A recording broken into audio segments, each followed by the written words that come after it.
Welcome back to the Oscar Project Podcast, the show where I discuss Oscar-nominated films year by year. I am your host, Jonathan Ytreberg, and today I'm not here to talk to you about movies, but about something else that is even more dear to my heart. I have a very special guest with me today because I couldn't do this alone. Her name is Denise, and she's my wife and the mother of my 4 beautiful children. Hello. So I asked Denise to join me on the podcast because today is one of the hardest days of the year for us, as it marks the anniversary of the passing of our first child, Jackson. So November is also Prematurity Awareness Month, and since Jackson was born over 2 months early, we thought it was a good time to maybe talk about him a little bit. Obviously, premature births can happen for all sorts of reasons, but our specific story started perfectly normal. Jackson was our first child, and we were really excited to have him enter the world. At one of his regular checkups in the fall of 2007, you showed some signs of preeclampsia, which I had never heard of. I don't know if you knew much about it. No, I'd never heard of it either. I actually didn't even know much about it, even when they told me I had it. We did find out later, though, through a lot of research, that it's a blood pressure condition that develops during pregnancy and causes high blood pressure and high levels of protein in the urine. And because of this, I was admitted to the hospital and put on bed rest. Right. And we thought it was going to be, 2 days, maybe, not even. Well, first we started out thinking it was just going to be an observation overnight. Then they sent us to the hospital in our city that specializes in premature births.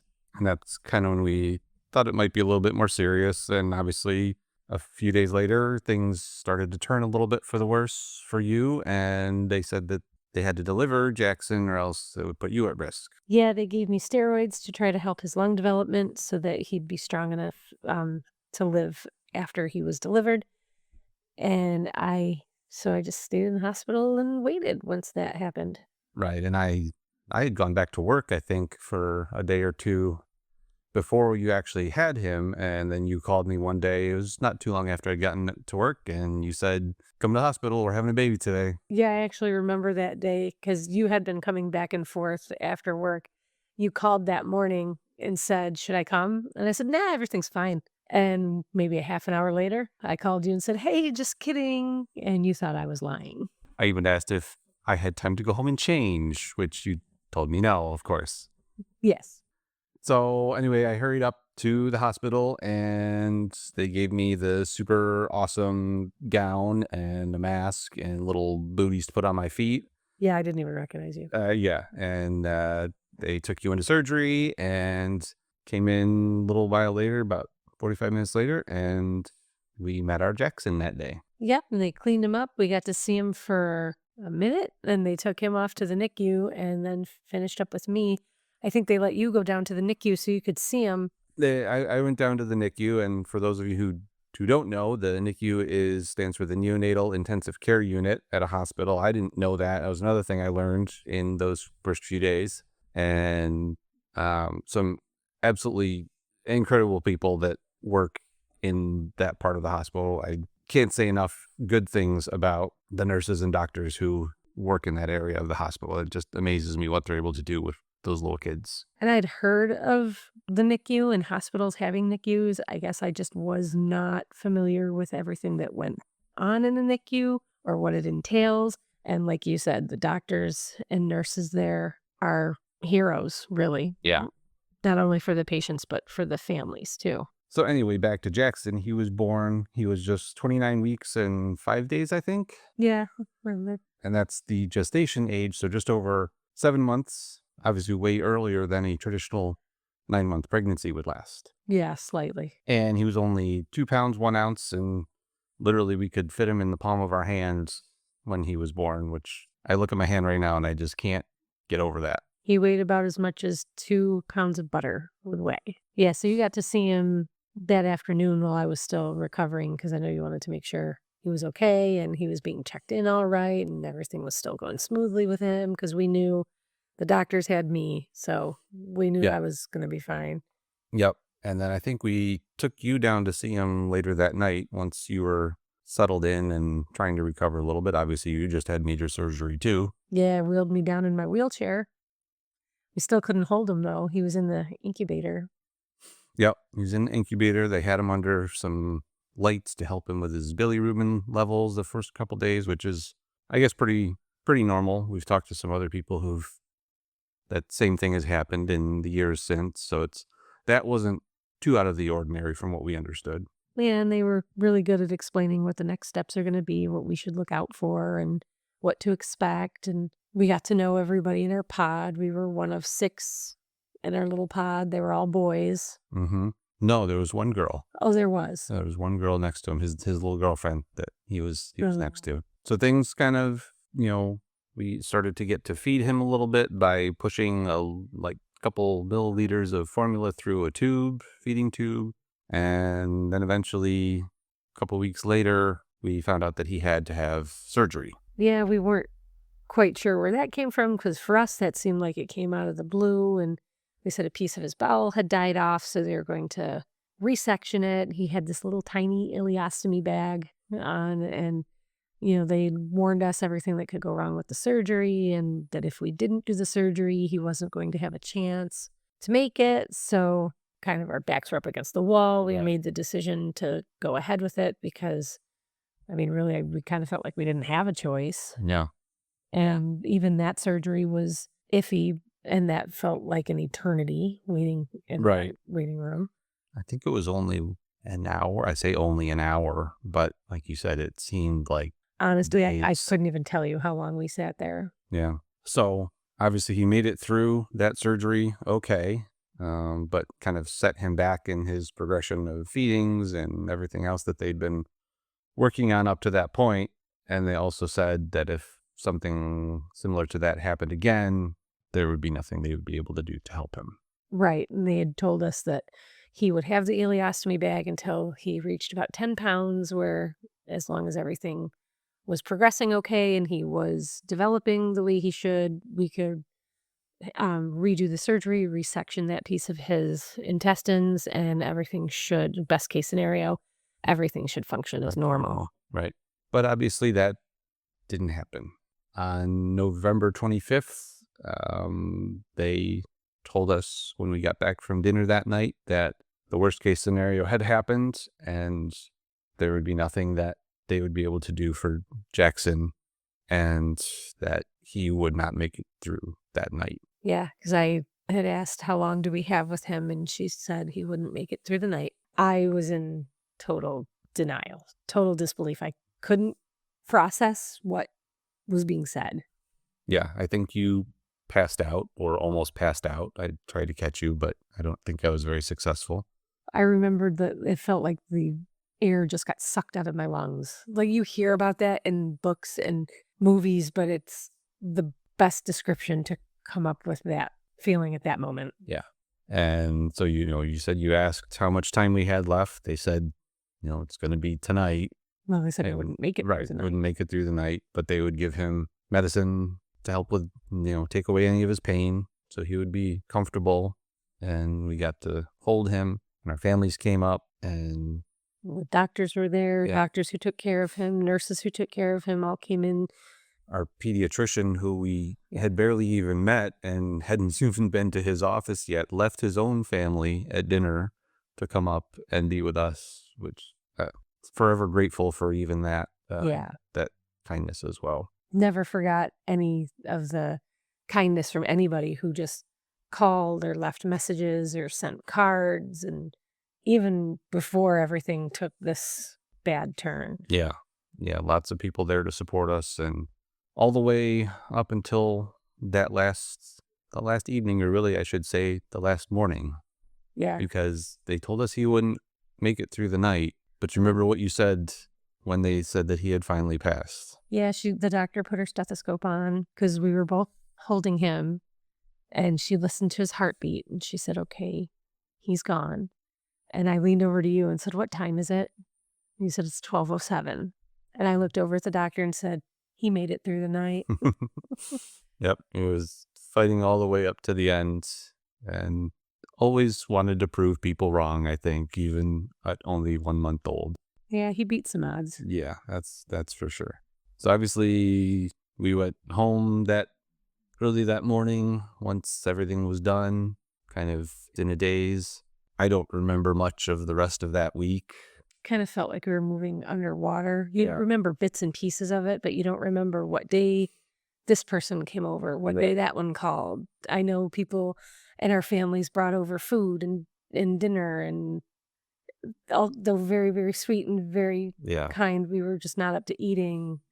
And I know I didn't look forward to going to sleep at night because I just couldn't sleep because all I saw was him. Yeah.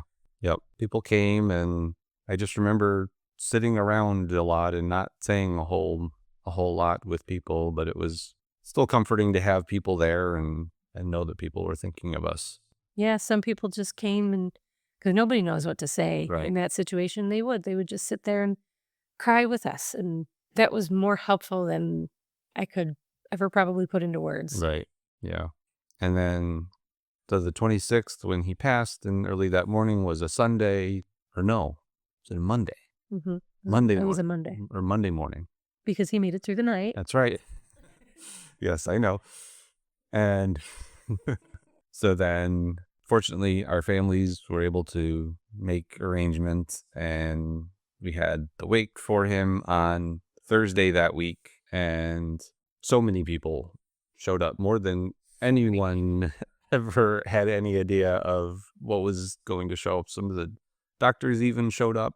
The Bosses showed up, bosses from work, family members, friends of family members. drum corps people, anyone it felt like who had ever come into our lives was there that night, which again was amazing to have that amount of support. I was not looking forward to that night because it seemed so final, and yet after seeing everybody, I felt so much better that we had just because of all being surrounded by that many people who cared about us. Yeah. Yeah. And there were so many people, and at a relatively small funeral home, that that we were told after the fact that they had to get police out. The local police had to come and direct traffic outside the funeral home because there were so many people who came to say hi and goodbye to Jackson that night.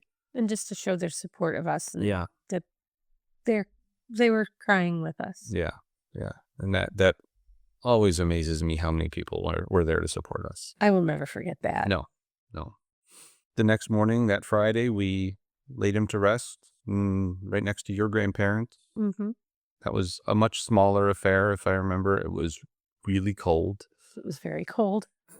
But again, we were there, supported by friends and family, and said our final goodbyes. But we never really say goodbye, because we still talk to him. We sang Twinkle, Twinkle, Little Star to him because that's what I sang to him as he was passing away.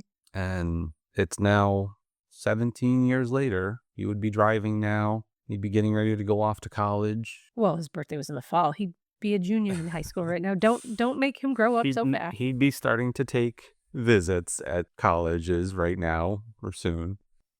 We celebrate his birthday every year still. We let our kids, his brothers and sister, pick out a cake to make every year. Just try and keep his memory alive as best we can. And then we always do give ourselves that day on his angel day to be sad, be angry, be, questioning why. And because I don't know, I just feel like it's kind of important to still acknowledge the pain that goes with it all too. Yeah, definitely. And even the other kids, because we've done this every year, they seem to understand, even though they never met him. Right. They do feel pretty close to him. Yeah, they definitely do. But something I think that's not talked about enough, that roughly 1 in 10 babies are born preterm in the U.S. alone each year. That's a 10% of pregnancy. Yeah, that's really high. You never really think about that there's so many, and obviously not all of those are babies that pass away as a result of that.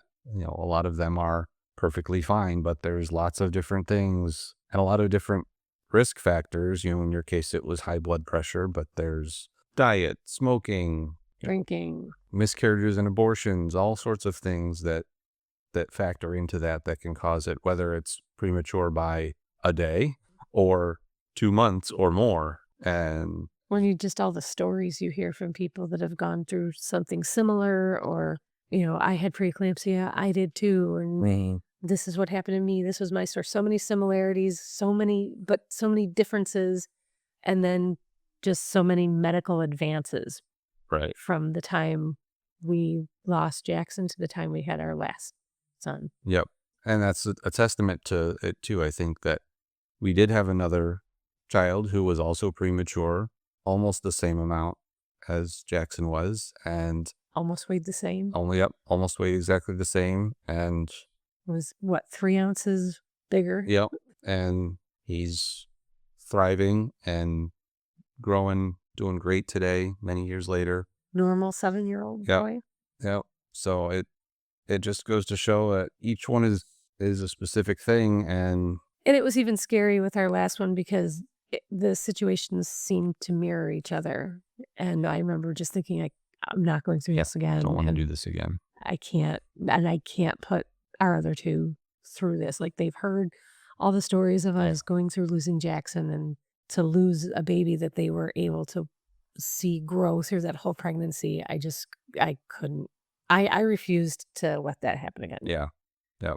And again, back to the points we made earlier, the doctors, the nurses, everybody, the techs, the janitors, everybody who was part of the care for both of those. And even though our other 2 kids who were born at pretty much the full term, there's a lot that goes into that to make that happen. Well, even like I'd mentioned earlier with the technology changing, it was a 10-year difference between having Jackson and having Tristan, and going back into the hospital on bed rest because they didn't know how long it was going to be before I delivered.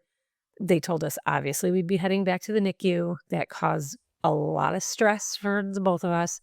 So they took us to the new wing and showed us what it looked like, and all the new updates they had in the new rooms. Instead of a pod, every baby got its own separate room with its own separate equipment, and just the changes within 10 years blew my mind. Yeah. Yeah. It was definitely a lot the same, but a lot very much, progress in those 10 years.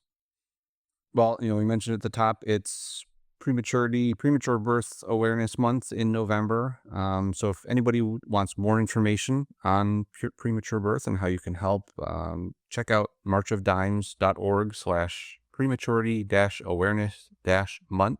There's information in there how you can volunteer, donate, whatever you're able to do to help this cause.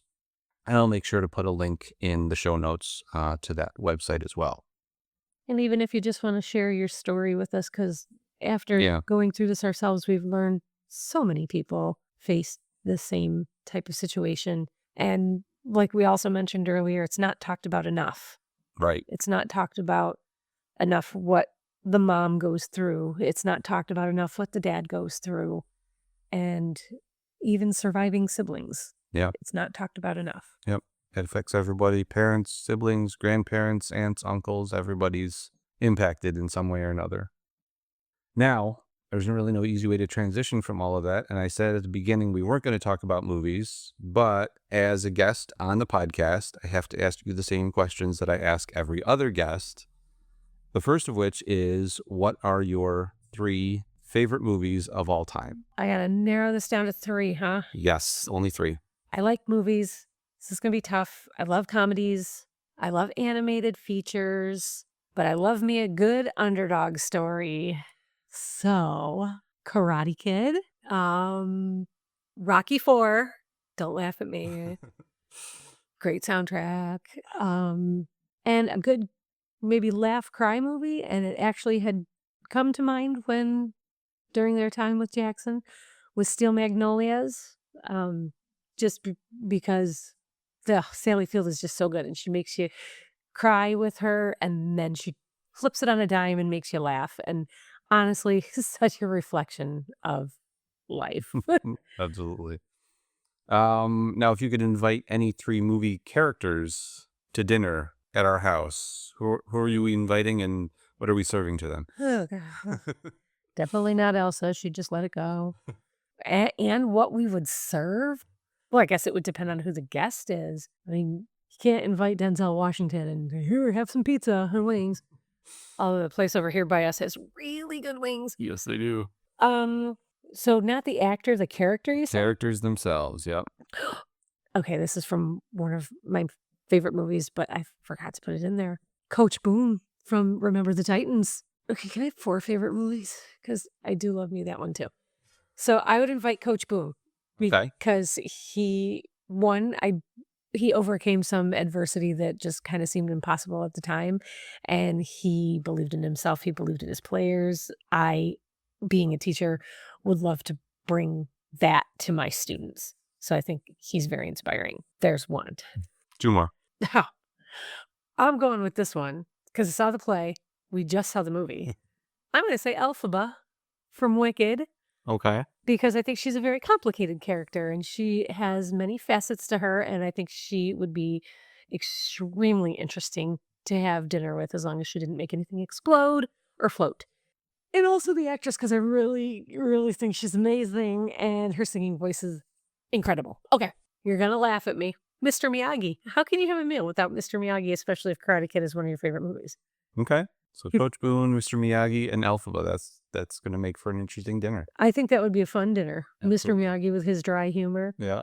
Alphaba can sing Sing if May, he yeah. was there. And Coach Boone can give a inspirational speech at the end. I love it. Do you have any books that you could recommend that you've read recently, or books that you just really enjoy?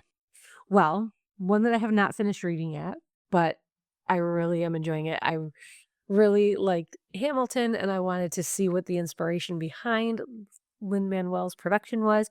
So I decided to read that book. I'm not done yet, but I'm a history buff. I love that kind of thing. I love learning about what inspires people too. So that was a good one. Also, maybe the last book I just read in my 3rd grade class was called EllRay Jakes is Not a Chicken. Okay, I think that's the first kids book that I've had recommended, so we'll make sure to put that in there. Very funny. It's a good book. Well, that's all we have for today. Thank you so much for being my guest today, Well, thank you for And- having me. taking a few minutes to talk about our son Jackson. Yeah, it's nice to talk about him. It makes me feel close to him still. So thank you. I hope that you enjoyed today's episode and that you have a wonderful Thanksgiving holiday later this week. The Oscar Project podcast is written and produced by me, Jonathan Ytreberg, with editing assistance from Joshua Ytreberg. If you want more movie coverage, please be sure to check out the Oscar Project on Substack at theoscarproject.substack.com, and be sure to come back for my next episode where I will be speaking with Akshay Kumar, director of the short film Bon Voyage pour Mon Voyage. Until then, I hope to see you at the movies.